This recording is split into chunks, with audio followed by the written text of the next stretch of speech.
നമുക്കിതൊന്ന് ജിമ്മ് വരെ പോയാലോ? ഞാൻ അങ്ങനെ ജിമ്മിൽ പോകാൻ മടിയുള്ള ആളൊന്നുമല്ല കേട്ടോ. എന്നിരുന്നാൽ പോലും കുറച്ച് ദിവസം അടുപ്പിച്ച് പോയില്ല എന്നുണ്ടെങ്കിൽ പിന്നെ പോകുമ്പോൾ ഒരു ഇത്തിരി മടി വരുമല്ലോ. അങ്ങനെ ഒരു ഇച്ചിരി മടി വെച്ചിട്ടാണ് ഇന്ന് ഞാൻ ജിമ്മിലേക്ക് പോകുന്നത്.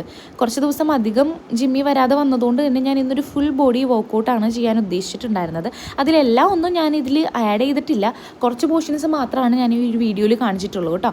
കാർഡിയോ ചെയ്ത് അവസാനിപ്പിക്കാമെന്ന് വിചാരിച്ച് ഞാൻ കാർഡിയോയ്ക്ക് വേണ്ടിയിട്ട് റോപ്പാണ് ചെയ്യുന്നത്. റോപ്പിൽ നല്ല രീതിക്ക് വർക്കൗട്ടും കാര്യങ്ങളൊക്കെ ചെയ്തതിന് ശേഷം കുറച്ചധികം തന്നെ ഞാൻ വെള്ളം കുടിക്കുന്നുണ്ട്. വെള്ളം കുടിക്കുന്നത് ഇപ്പോഴും നല്ലതാണല്ലോ, സ്കിന്നൊക്കെ അങ്ങോട്ട് ഗ്ലോ ആവട്ടെ. പൊതുവേ ഞാൻ വെള്ളം കുടിക്കൽ കുറവാണ്, ജിമ്മിൽ വരുമ്പോഴാണ് പിന്നെയും വെള്ളം കുടിക്കുന്നത്. അതല്ലെങ്കിൽ കണക്കാണ് കേട്ടോ. നിങ്ങളും നന്നായിട്ട് വെള്ളമൊക്കെ കുടിച്ച് സ്കിന്നൊക്കെ ഗ്ലോ ആക്കി വെക്കാൻ നോക്കണം കേട്ടോ. തിരിച്ച് വീട്ടിലെത്തി രഞ്ജുക്കുട്ടൻ്റെ പ്രോട്ടീൻ പൗഡറൊക്കെ എടുത്ത് 2 കുലുക്കൊക്കെ കുടിച്ചു നോക്കിയപ്പോൾ എനിക്ക് ഇഷ്ടപ്പെട്ടില്ല. അപ്പോൾ ഞാനത് അങ്ങനെ തന്നെ ആൾക്ക് തിരിച്ചു കൊടുത്തു. പിന്നെ എഗ് വൈറ്റ് കഴിച്ചിട്ടുള്ള പ്രോട്ടീൻ മതി എനിക്ക് എന്ന് ഞാനങ്ങ് തീരുമാനിച്ച് കുറച്ച് എഗ് വൈറ്റ് ഒക്കെ കഴിച്ചു. പിന്നെ കുറച്ച് പാത്രം കഴുകാനുണ്ടായിരുന്നു. പാത്രമൊക്കെ കഴുകി വെച്ചതിന് ശേഷം മോർണിംഗ് എനിക്ക് എന്നും ഓഫീസിലൊരു റിപ്പോർട്ട് ഇടാനുണ്ട്. അപ്പോൾ റിപ്പോർട്ട് ഇടാൻ വേണ്ടി ഞാനിരുന്നു. തലേ ദിവസത്തെ കുറച്ച് മെസ്സേജസും ക്ലിയർ ചെയ്യാനുണ്ടായിരുന്നു. അതൊക്കെ ക്ലിയർ ചെയ്ത് റിപ്പോർട്ടൊക്കെ ഇട്ടിട്ട് സെറ്റായി. അപ്പോഴേക്കും ഹസ്ബൻഡിന് പോകാനുള്ള സമയമായി. അപ്പോൾ രഞ്ജുക്കുട്ടനെ ടാറ്റ ബൈ ബൈ ഒക്കെ പറഞ്ഞു വിട്ടു കേട്ടോ. അപ്പോൾ ഇന്ന് ഇത്രയേ ഉള്ളൂ. ഇതെൻ്റെ ആദ്യത്തെ വീഡിയോ ആണ് കേട്ടോ. കുറച്ചധികം തെറ്റുണ്ടെന്ന് അറിയാം, തിരുത്താൻ എന്തായാലും ശ്രമിക്കാം. താങ്ക്